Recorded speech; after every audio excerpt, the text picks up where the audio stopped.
Рак на белите дробови во 4-ти стадиум и диагностицирале на 64 годишна скопјанка и препишале 4 хемотерапии во борбата со страшната болест. На 28 мај на онкологија ја примила првата хемотерапија. Втората терапија и била закажана на 18 месецов, но кога отишла на клиниката и рекле терапија за неа нема. Од тогаш се поминати 11 денови. Наместо да се радува на внучето кое има година и половина, таа сега чека да јават дали ги набавиле потребните лекови за нејзиниот тип на канцер. А и самите доктори и кажале дека максимално примањето на терапија може да се одложи за 1 недела.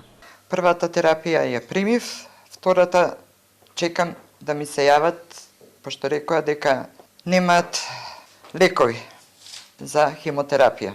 До ден денес, значи веќе 2 недели и повеќе е поминато, уште немам извештај, нити некој ми се јавил, нити ми кажал што е проблемот.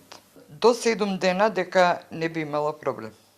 И јас не знам што би требало понатака да се прави, пошто никој не ми објасни, нити ми се јавува за да ми каже дали има некоја замена, што треба да се прави, како треба да се прави.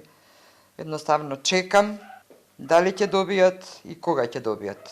Пензионерката не сакаше да си го открие ликот и идентитетот пред камерата на Телма од страв дека потоа може да има проблеми во процесот на лекување. Веќе сум пензионерка, значи скоро 35 години па и повеќе, цел живот плаќам социјално. Министерот за здравство Азир Алиу на прашање на Телма на денешната пресконференција зошто нема терапија за дел од пациентите на онкологија, вели дека разговарал со директорот на клиниката и дека терапијата е набавена, но не беше сигурен дали има за сите пациенти. Мислам дека терапијата не само што е стигната, туку е и процесирана, значи дадена до пациентите. Но во понеделник дозволете ми уште еднаш да се сретнам со директорот и да видам можеби делот некој од елементите внатре во терапијата, дали се стигнат или не, тоа не можам да ви кажам денес, немам информација.